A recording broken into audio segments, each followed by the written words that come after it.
கத்தோலிக்க திரு அவையின் செயல்பாடுகளை உலகறிய செய்வதே இந்த நிகழ்ச்சி நோக்கம். அந்த வகையில் இந்த வாரம் திருத்தந்தை அவர்கள் பணிவாழ்வின் 12ஆம் ஆண்டு கொண்டாட்டம், இத்தாலிய பெண் எழுதியதாக கூறப்படும் நற்செய்தி, திருத்தந்தை கொண்டிருந்த இலக்கிய ஆர்வம் போன்ற பல நிகழ்வுகள் காத்திருக்கின்றன. அவை அனைத்தையும் அறிந்து கொள்ள வாருங்கள் இன்று நிகழ்ச்சிக்குள் போகலாம்.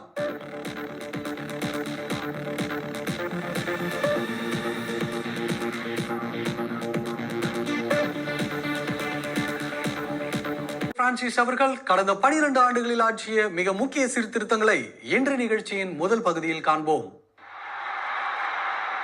12 ஆண்டு கால பணிக்காலம், 12 ஆண்டு கால சீர்திருத்தங்கள். ஒரு வகையில் பொருளாதாரத்தை பொறுத்தவரையில் வத்திக்கான் கணக்கு வழக்குகளில் அதிக கட்டுப்பாடுகளை ஏற்படுத்த வேண்டிய கட்டாயத்திற்கு உட்படுத்தப்பட்டார் திருத்தந்தை பிரான்சிஸ் அவர்கள். முறைகேடான பண மோசடி குறித்த குற்றச்சாட்டில் ஒரு பேரருள் தந்தையும் கைது செய்யப்படும் நிலை ஏற்படக்கூடாது என்பதே அக்கட்டுப்பாடுகளின் நோக்கம். திருத்தந்தை அவர்களிடம் தணிக்கையாளர்கள் நிதிநிலை பற்றி கூறியவற்றை ஒரு வாக்கியத்தில் கூறிவிடலாம். அதாவது திரு அவையில் நிதி இருப்பு நிலை குறிப்பில் கிட்டத்தட்ட வெளிப்படைத்தன்மை இல்லை எனலாம். மறுபுறம் திரு அவையில் பாலியல் முறைகேடுகளுக்கு எதிராக ஏற்படுத்தப்பட்ட சீர்திருத்தங்களை கூற வேண்டும். அது சார்ந்த நடவடிக்கைகள் எடுக்கப்பட வேண்டும் என்பதை உணர்த்தும் நோக்கத்தோடு உலகில் உள்ள அனைத்து ஆயர்கள் பேரவைகளின் தலைவர்களையும் திருத்தந்தை அவர்கள் 2019ஆம் ஆண்டு வரவழைத்தார். இத்தகைய சீர்திருத்தங்கள் குற்றவாளிகளை தடுக்கவும் குற்றம் சாட்டப்பட்டவர்கள் மீது வழக்கு தொடரவும் ஏற்படுத்தப்பட்டதை வத்திக்கானின் அதிகாரிகள் அவற்றில் வெளிப்படைத்தன்மை இல்லை என சுட்டிக்காட்டுகின்றனர். இங்கு தொடர்ந்து நிலையாக இருக்கக்கூடிய முறையீடு என்னவென்றால் தகவல் பரிமாற்ற குறைபாடுதான். பாதிக்கப்பட்ட பலர் திரு அவை சட்டம் சார்ந்த வழிமுறைகள் குறித்து சிறிதும் அறிந்திருப்பதில்லை. இந்த தகவல் தொடர்பு குறைபாடுகள் ரோமை தலைமை செயலகம் மட்டுமல்ல, தனித்திரு அவைகள், மறை மாவட்டங்களில் என எல்லா இடத்திலும் நிலவுகிறது. திருச்சட்ட வல்லுநர்கள் கத்தோலிக்கர்களால் புரிந்து கொள்ள கடினமான மற்றும் சர்ச்சைக்குரிய நிலைகள் என்னவென்றால், ஓரின ஈர்ப்பாளர்கள் மற்றும் LGBTQ உறவு நிலையில் இருப்போரை கையாள்வது எப்படி என்பதுதான். குறிப்பாக ஒரு வகையான ஆசீர்வாதத்தை மட்டும் இப்படிப்பட்டவர்களுக்கு அளிக்க திருத்தந்தை அவர்கள் முடிவெடுத்ததை கூறலாம்.